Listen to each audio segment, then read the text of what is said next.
The only one in Canada that was smart enough to go and meet him.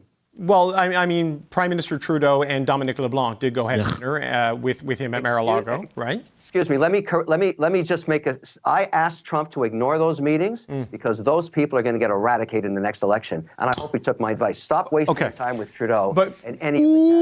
Wow! But Wow! Ignore the fact that you spoke with Trudeau. He's a idiot, and let's just move on and fix this country under the Conservatives. That's what Kevin O'Leary just said. Holy crap. So Canada is officially days away, less than a week away from having 25% tariffs slapped on our products coming from America. And this isn't good. This is going to be extremely, extremely harmful to our economy, especially with the retaliatory response that seems to be just kind of up in the air on whether or not we're actually going to hit them back with tariffs. And the only real person, at least Canadian politician, an elected official that's been trying to bridge the gap between Canada and America isn't even a federal MP. I personally would absolutely love to see Pierre Poilievre fly down to Mar-a-Lago and talk with Trump, but we haven't even seen that. And maybe that's part of a strategy, but what we have seen is Danielle Smith, the Premier of Alberta. The Pierre Poilievre in a female version specifically for Alberta, which has been great. And there's one other Canadian that's been trying to bridge that gap in a positive way, and that would be Mr. Wonderful Kevin O'Leary. So that's what we're taking a look at right now. Kevin O'Leary sits down with CBC and does an interview, and it's kind of insane to see how CBC's like approach to what's going on and just their angles and all of that. And to be honest, he has a bit of a meltdown while talking to Kevin. So that's what we're taking a look at today, folks. Welcome back to the channel. Welcome back to another video, everybody. Before we get into it, I do want to encourage you all to hit the like button and subscribe if you haven't already. It does really help grow the channel. And without further ado, let's get right into it. Here we go. Alberta Premier Danielle Smith is warning that Canada needs to be prepared for U.S. tariffs because they are coming. This was one of her takeaways from speaking to U.S. President-elect Donald Trump at his residence over the weekend.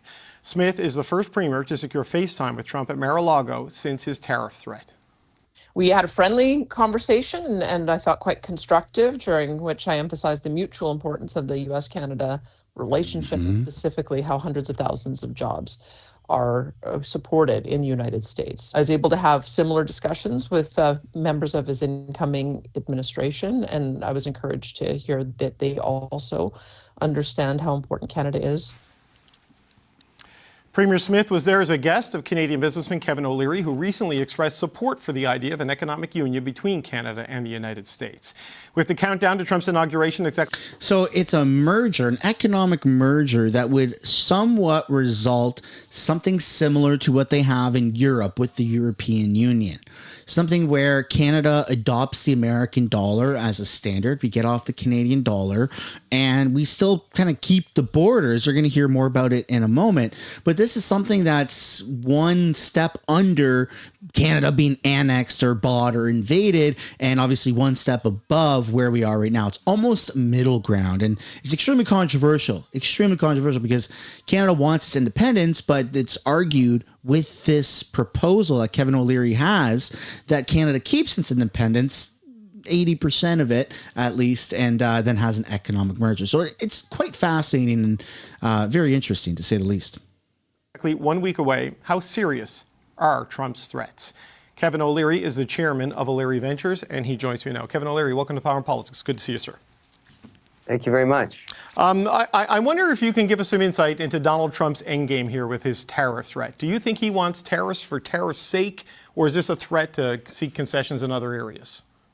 What's so important about understanding how Donald Trump works is to realize that there are two elements to his narrative. Number one, there's the noise, and then there's the signal. And you have to learn how to distinguish the noise from the signal, because he says bombastic things, outrageous things, and causes a tremendous amount of controversy. And all of this is policy by social media right now.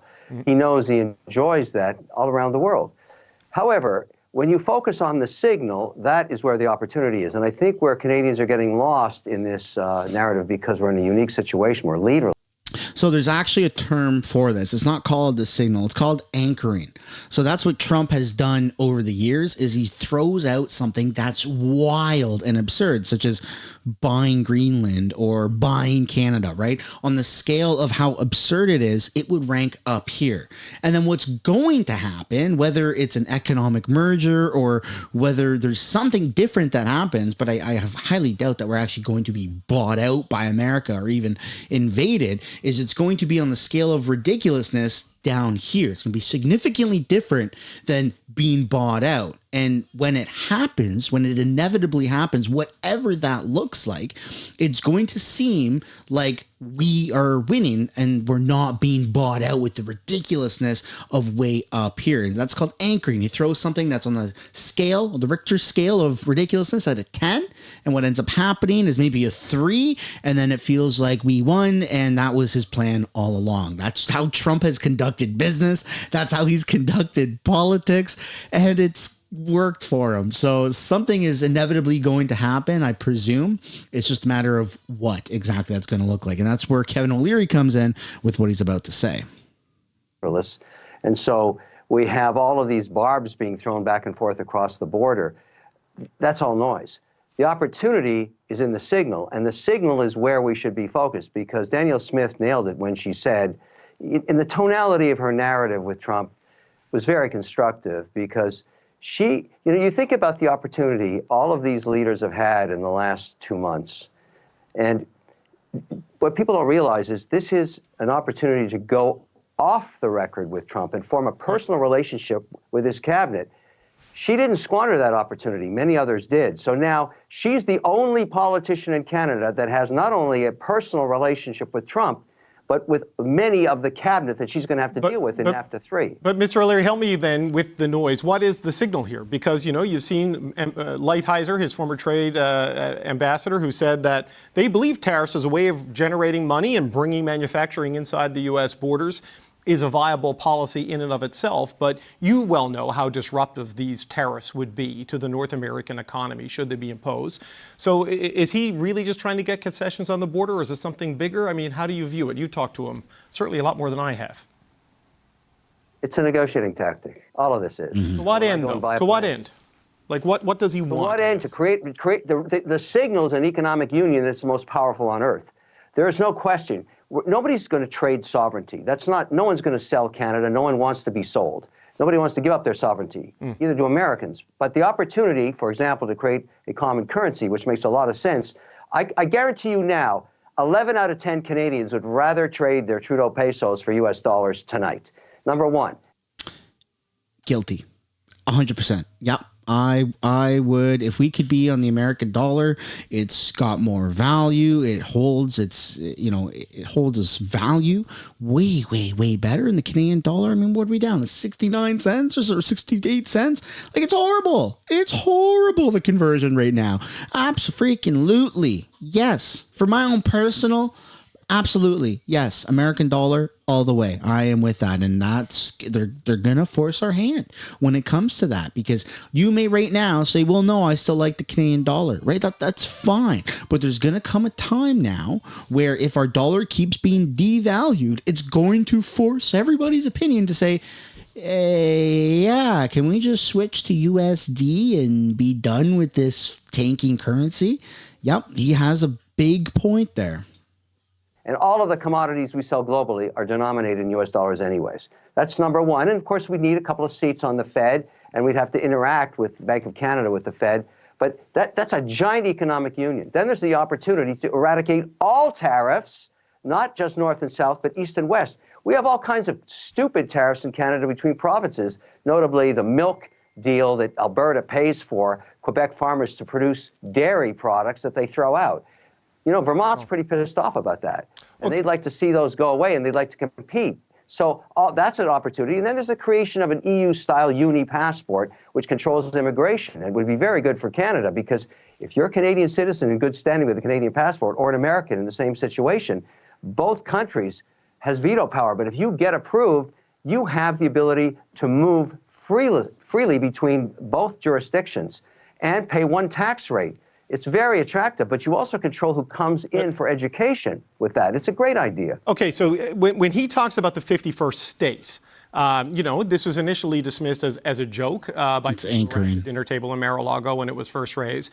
But you're saying that's what, a proxy for this idea of an EU-style arrangement between Canada and the United States? I know you have advocated for this idea, but do you know straight from the president-elect's mouth? No, I have not advocated for a 51st state. No, the economic union. The economic union. Yes. Absolutely. I mean, you do have a quote where you say make the border disappear, but you mean regulatory-wise, not in a sovereignty way. Is that what I'm understanding your point here? That I'd rather Canadian dollars be spent on protecting the North and American dollars, because I'm worried about the Chinese more than anybody in Canada, it seems. Right. They don't listen. I think that's a huge threat, the Russians as well. And I think that's what we'd get to do when we create an economic union. We want to protect it, the sovereignty of our energy, the sovereignty of our beliefs. We both believe in democracy and freedom of speech. We want to protect that. We want to protect it with financial might. That's what Trump is getting at, and that's a very good idea. And I think we have to separate that noise into this signal, because Canadians are being poked by their own politicians, forced into this by a leadership race at a provincial level in some cases, at a federal and others. And I asked Trump personally, and I don't know if this fell on deaf ears, to say, look, why not give Canada a break so they can elect a leader like you were elected with a 4-year majority mandate? Let them do the same thing and then negotiate with that team. But this would be a lot more productive. This idea of the economic. So Kevin O'Leary wants Pierre Poilievre and the Conservative Party to be the ones to negotiate with the Trump administration, which honestly is probably in everyone's best interest. The Liberals are going to get a bad deal. Trump doesn't like them, and Trump can and very likely will sabotage a deal because it's the Liberals and wait for the Conservatives to be in power. That's also another option, which is going to hurt us in the interim. Absolutely. But this is politics. This is how the world works. I don't necessarily agree with 25% tariffs in the interim, but it is what it is. It's all very complicated, moving fast, right? Union, as you've described it. Have you heard that directly from the president-elect himself, or is this your interpretation? Is this That's a good question. You are pulling from all that noise, or has he laid it out to you that this is really what he's talking about? No, I'm pulling it from all. I'm pulling from all that signal. I know he wants that pipeline. How do you get that? You need Danielle Smith. You need Alberta. You need to build that in cooperation with Canada. That gives total independence and security to the U.S. economy, and it brings in another $300 to $400 billion into Canada. Who doesn't want to do that? The only guy I know that doesn't want that is Gerald Butts, and I think we've had enough of him. Well, I mean, Gerald Butts has been out of government for a long time, so I mean, he's. Oh, wait a second. Wait, that's not true. Well, it is. He works with the Ian Bremmer now. Let me correct you. When there was a majority by Trudeau, and he had it in the first mandate, Butts put all the policy in place. Sure. Danielle Smith had to litigate that policy in October 2023 to get me to bring back $70 billion into Canada. Okay. Gerald Butts is the antichrist of Canada. Oh, okay. Well, look, Mr. Butts is a private citizen now. He's not in public life. He does not control the government. He hasn't been since. So anyway, but I want to move on. Wait a second. Isn't he backing the Liberal leadership right now? Didn't I hear Carney is going to bring him in behind him? Well, that's an unholy union. Okay. All right. Well, look, I wonder if to pick up on something Danielle Smith said today, because you are a fan of the Alberta Premier. Okay, let's please talk about something else, because I don't want everyone to think I'm an absolute idiot. That's what he just tried to say. Oh my goodness, man. Kevin O'Leary, he's not in politics, but he's having definitely an impact on the political scene right now in Canada, which is good, because I mean, he's involved with Trump. He's meeting with Trump. They're both businessmen. He wants the best financial deal for Canada and for America, maybe for personal gain, whatever, right? But I think it's going to work in the best interest of Canada moving forward. A bit of a financial merger with America, and then all of a sudden, we're still under their protection. They've got all the big boys and the toys, whereas Canada's got an army of tax agents working for the CRA. This could be good. Keep your sovereignty, and it's an economic merger thing, right? That could be good. I hope I'm not going to eat those words, but I think just at the surface level that's not necessarily the worst option. came away from this meeting with President Trump. I'm not sure exactly how long it lasted, but she feels a tariff hit of some sort is inevitable next week. Is that your view of it from having spoken to the president-elect? I don't think anybody knows what's going to happen next week. If you were to say to me, this is number one on Trump's agenda to tariff Canada, I would say that's not the case. These moves are going to come through after he's president. Everything we've seen so far is on a personal basis at his home. And she was wise enough to spend not 1 day, 2 days. That woman knows how to work a room. I can report that to you. She's very smart at that. And my goodness, she scored a lot of points with a lot of different people in the cabinet. Right, but the situation still is, Mr. O'Leary. You're a Canadian citizen, and this is economic Armageddon if these tariffs come in, as you well know. Unemployment is going to go through the roof. Economic growth is going to go down. Provincial governments. I appreciate you saying that, but neither of us know. We just don't know. You've got to wait. My point is, wouldn't you rather have your adversary's cell phone number on speed dial? I would. No, look, only one. Only one in Canada that was smart enough to go and meet him. Well, I mean, Prime Minister Trudeau and Dominic LeBlanc did go have dinner with him at Mar-a-Lago, right? Excuse me. Let me just make I asked Trump to ignore those meetings because those people are going to get eradicated in the next election, and I hope he took my advice. Stop wasting your time with Trudeau and any. Wow! But wow! Ignore the fact that you spoke with Trudeau. He's a idiot, and let's just move on and fix this country under the Conservatives. That's what Kevin O'Leary just said. Holy crap.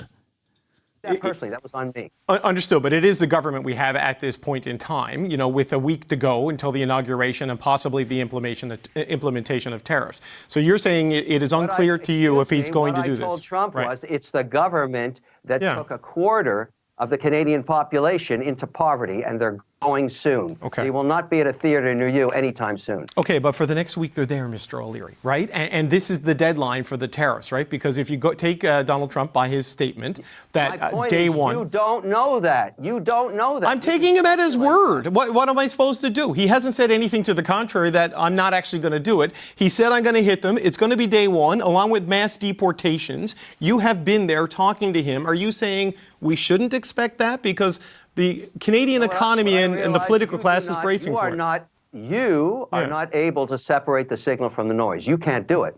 You're just listening to the noise and you're reporting it and you're actually accelerating the hype around it. You are not distinguishing the signal. You don't get it. This is a large, difficult negotiation we're starting, and it goes towards an economic union. That's where we're going. Get over it. Okay, but if it is an economic union, why doesn't the president-elect say that rather than talk about tariffs, fentanyl? It's called anchoring, dude. Crossing the border. It's called signaling. He's been saying it. You're not listening. Very clear things.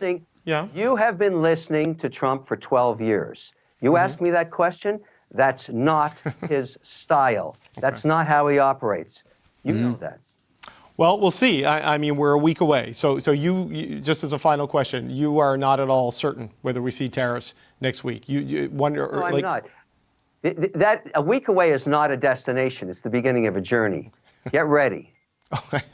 We've been getting ready. We've been bracing for this. Kevin O'Leary, appreciate. CBC is just a bunch of freaking morons, man. Are you kidding me? He reads between the lines with everything that happens here in Canada, especially with Pierre Poilievre and the Conservatives, and comes to all these different assumptions and can do some critical thinking of his own, which oftentimes it's wrong because it's CBC, woke mind virus. But when it comes to Trump, it's literally just face value. Can't do any critical thinking, can't see signaling that O'Leary's talking about, or the anchoring style that I've mentioned.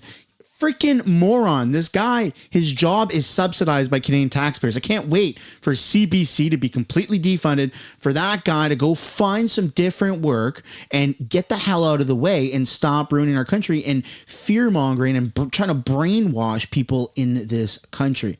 That's my opinion, folks. I would absolutely love to know yours. Do you agree with an economic merger or you disagree? Let me know why. But I personally do agree that I think that Canada, I'm like 90% sure that Canada's going to keep its sovereignty, and any type of deal that we see on the ridiculousness scale of the 10 that was proposed by Trump, we're going to annex Canada or buy Canada. I think we're going to get something like a 2 or a 3. So that's going to be an economic merger, whatever that seems to look like. But again, it is very exciting. And just like Kevin O'Leary says, on the 20th of January, it's not a destination. It is the beginning of a new journey. Thanks for watching. I'll see you guys in another one. Bye for now.